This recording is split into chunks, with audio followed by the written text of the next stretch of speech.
pangyarihin yung ganitong pagkakataon. No? Sa privilege na pagkatiwalaan ng Panginoon na ibigay yung bagay na to. Kaya nagpapasalamat ako sa Panginoon. Supposed to be dapat matagal na to.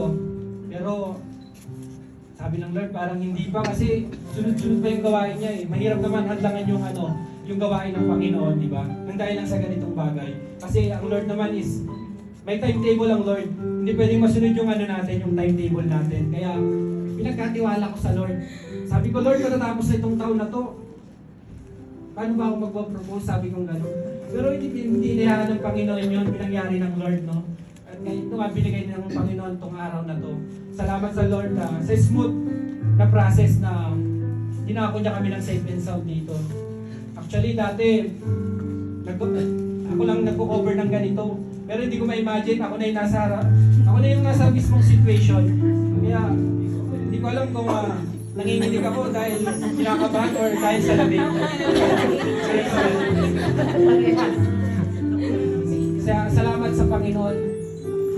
Hindi ko naman sukat akalain na dito ako inadako ng Lord sa lugarin ng Taif, no? Actually, marami namang kapatiran na babae sa Jeddah.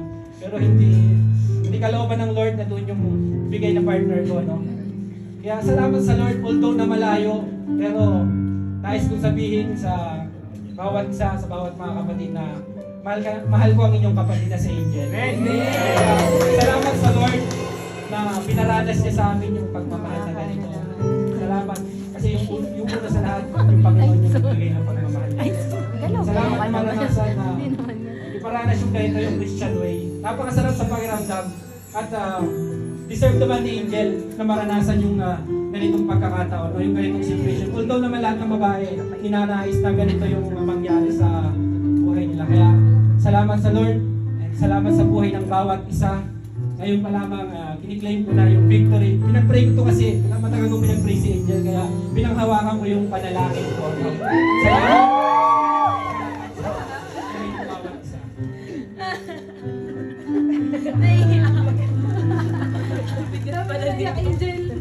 Hawakan mo ba siya? Hawakan mo.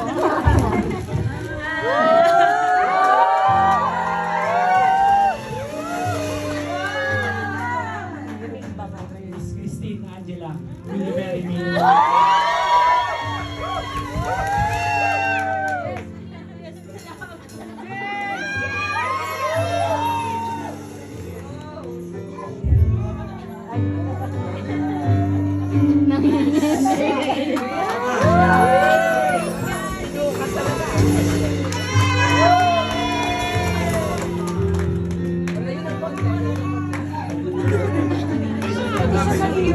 Salamat po sa buhay ng bawat isa. Salamat po sa inyong combination. Sa Lord na po natin.